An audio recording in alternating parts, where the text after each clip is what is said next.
Hey guys, thanks for clicking on this video. I hope that you're gonna love this one. Now, if you're an oily skin girl, you have issues in the summertime like I do. I'm very oily in the summertime. Sometimes I embrace it, sometimes I can't stand it, but most times I'm pretty happy because I'm gonna stay looking young for longer. I'm gonna show you all the steps that I take to really make my foundations last all day long, even though it's not an all-day matte oil control foundation. Does that make sense?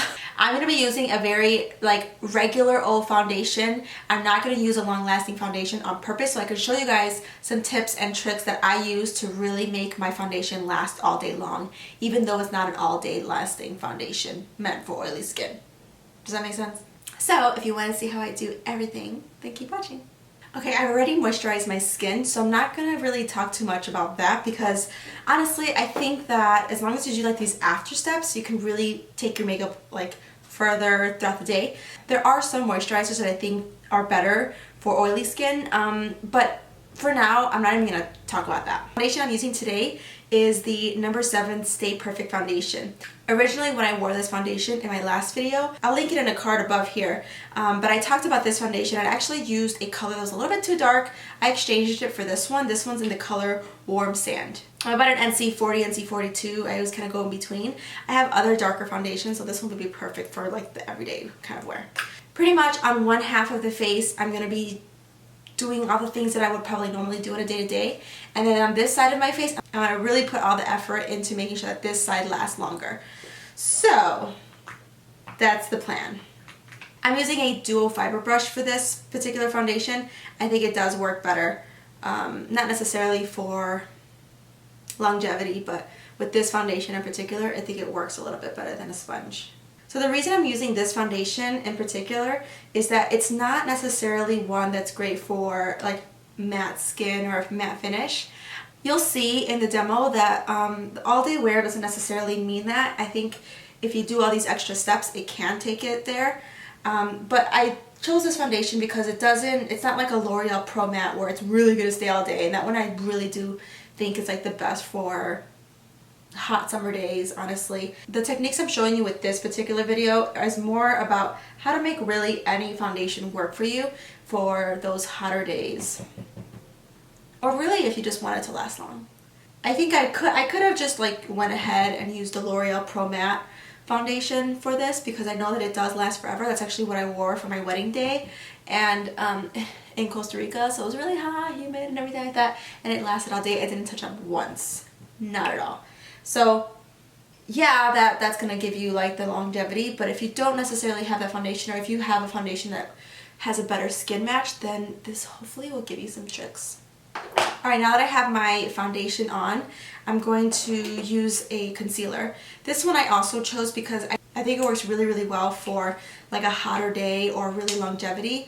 The other thing too that I will say is that it kind of will disguise a little bit of the pores in the under eye area.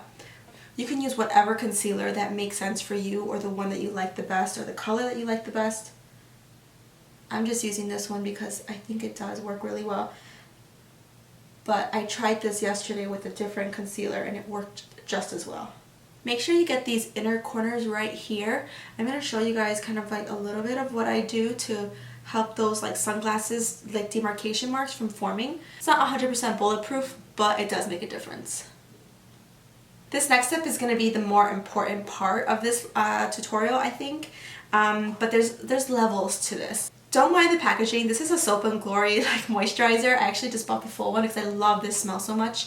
It's the Sugar Crush. But anyways, I used up all of the product and then I cleaned it out and then I put my banana powder in here. The reason I put the banana powder in here is it kind of lays flat and it doesn't kind of spray everywhere. So if you ever have to I swear I repackage everything. So if you ever see this in my videos, that's what it is. So on this side is where my everyday kind of foundation routine. So I'll kind of dust a little bit on a brush and then I'll tap some underneath. Honestly, with this particular concealer, you don't need to do that, but I'll do it just so I can show you guys the difference between a light dusting and some heavy dutiness. On the other side of my face is where I'm going to really focus on pressing the powder into my skin. So I take some like this, I literally just kind of tap it in, and I look up and I press it in. So this beauty blender is damp. It's not super like soaking wet, but it does help that it's damp because it will prevent your powder from just really looking gross throughout the day. The reason I also use banana powder instead of like translucent like the Laura Mercier one is it does have a tint to it, so you can really set your entire face with this, which is what I'm going to do. I'm especially going to do it in this area because I want to make sure that my bronzer glides nicely. I'm going to put it in this area because this is where I tend to get oily. I get oily everywhere though. You'll see. I had tried to embrace my oily skin. So there's times where I just do this side, I don't do this side, and I'm okay with it. But I'm trying to show you guys how to make that shit last. And on this side, what I would likely do is just dust a little bit of that powder in this area just so that my bronzer goes on it smoother because I don't want to jeopardize that. Alright, now I'm going to use a bronzer. I think it's important also to know that whatever you put on your face should stay matte if you want it to look matte and if you want it to look not oily. This is more geared for girls who are oily, so just take it with a grain of salt if you're not oily.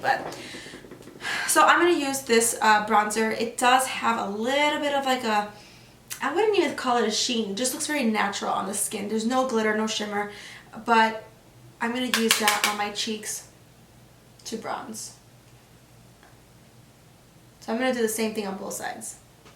This big old brush I'm using is the Morphe E42. I saw it at a Reiki store and I just like kind of had to have it. So as you can see already, which is what I did want to show and display on here, is that when you put that powder down, it just makes everything like blend and like go on really, really smooth, no patchiness. On this side you can already see there's like a blotch here, a blotch there. So that's why we set our faces with a powder. It just makes all the extra powders that you put on top so much smoother and just look more flawless. On the side that I want to last super, super long, I'm going to use a matte blush. And the reason I do that is because I don't want it to accentuate like pores if I do start to get oily throughout the day. I just want it to be like not have any kind of reflection in my cheek areas. Sometimes if I put a shimmery blush on my cheek, it'll accentuate it just a little bit more. So to display that, and I have done this before and I do notice it, but sometimes again I don't care, I'm going to use a blush like this. This is very similar to the NARS Orgasm blush, but this one's called Rose Gold and it's from Sleek. This is the oldest blush I think I own.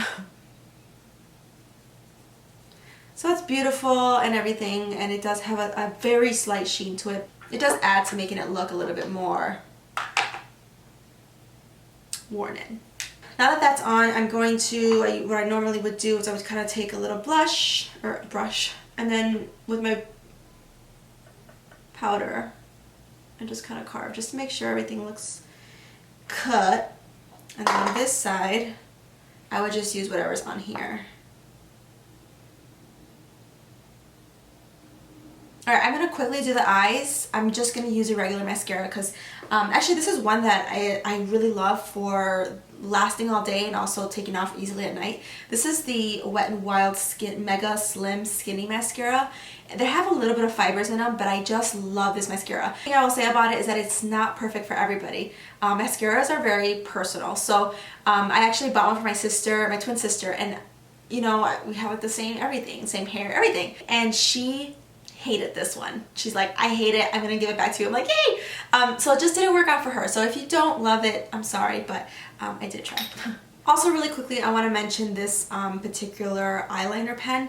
It's really good, you guys. It's not waterproof. It's not meant to be a waterproof eyeliner, but it's super matte, and honestly, every time I remove my makeup, which is what I use, a makeup eraser with water, I wipe everything, and usually the eyeliner would always disappear, but with this particular product I have to use my Garnier waterproof, like the one that looks like this. I have to use this on my eyes because it just lasts a long time. So I'm going to use this on both eyes just for the sake of everything because I really want to focus on the face for you guys, so I'm going to do that. Okay, next I'm doing my eyebrows, and this is one that I used to notice, but then I was like, no, it can't be. And then when I actually tried doing this techniques, like half the face and half not, it made such a difference. So I'm going to show you guys in a sec. Alright, what I'm going to do to this eyebrow that's different from this one is I'm going to set it.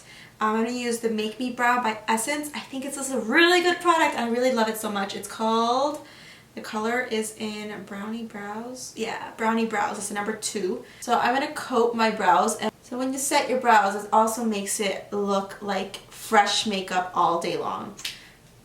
It's hard to not, trust me, this is hard for me to not do the other side the way I want it to. For my highlight, I'm going to use a really shimmery highlight on both sides, and I'm going to use 2 different techniques.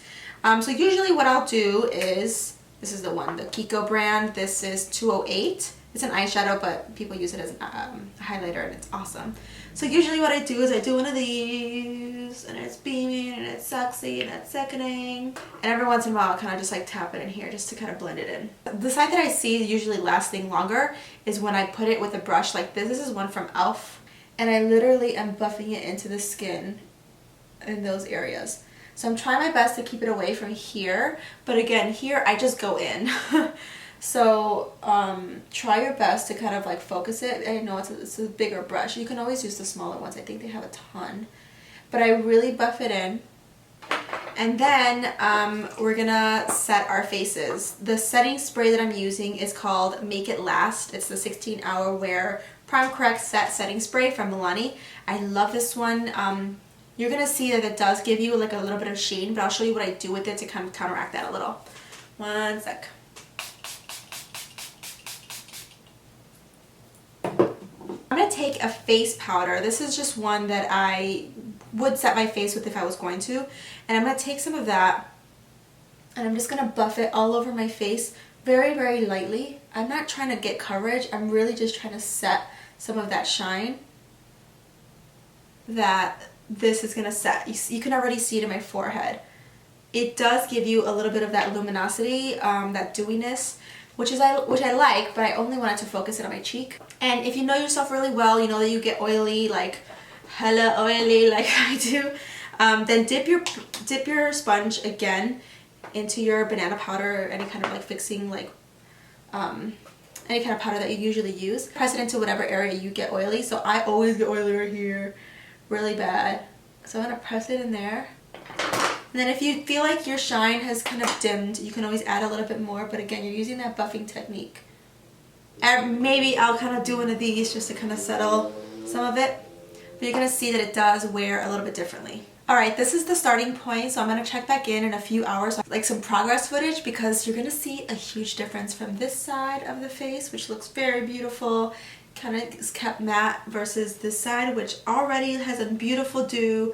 And it's really like natural looking, but it could get a little dicey. I'll check back in a bit. It's been about 4 hours now since I've had this makeup on, and at this point you can kind of figure out, at least I can, how things wear and how they kind of like morph with all the oils in my face. Okay, this is the side that's like the one that's been prepped.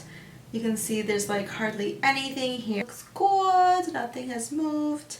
My brows are looking nice and like full and bushy and like stiff still. This is the side that can use a little bit of work. In my mirror, I can see that all this area is starting to break apart. This area right over here, the pores look major. And in here, they're just a little bit more diffused. So that powder really will help your pores look smaller and also kind of eliminate the oil throughout the day. The other thing is that my brows here look a little bit more blotchy. They don't look like super fresh. They look kind of sad and worn down, which usually I'm okay with, but when you make the comparison to this one with that brow gel, it makes such a huge difference. One thing I forgot to mention, and I did it yesterday, like specifically for this video, and I totally forgot to talk about it today, was I dipped my beauty blender into the powder, and I really put the way I did it with the nose, I put a ton. I mean, it still diffused it, but I put a bunch right here. And then I had my sunglasses all day long. I hope that you guys saw my Instagram stories, but by the end of the day, this part looked super dark and it had an indentation. This part had a slight indentation, but it didn't look dark because that powder prevented the sunglasses from moving around the foundation in that area. So if you're a sunglass wearer, especially in the summertime, which I'm sure almost everybody is, then yeah, try a little bit of extra powder in this area so it could really keep that concealer and foundation from moving around and pretty much disappearing in that section. Hopefully you guys learned some tips from this video. This is just a suggestion. This isn't like the way to wear makeup. This isn't necessarily comfortable for everybody. This won't be everybody's cup of tea, and I'm okay with that too. This is just if you're really trying to keep that oil from really getting all over. I personally don't wear this every single day. I personally like the way this kind of looks, and sometimes I don't mind it. And here though, I will hit that with some extra powder, but everywhere else I'm okay with that extra shine. If you like a matte look and if you really want your foundation to last all day long, then try these tips and hopefully you guys will see a difference too. Thanks so much for watching, you guys. I'll see you in my next video. Bye. Alright, hopefully you guys didn't notice that pepper on my bottom of my tooth, but I was eating tacos.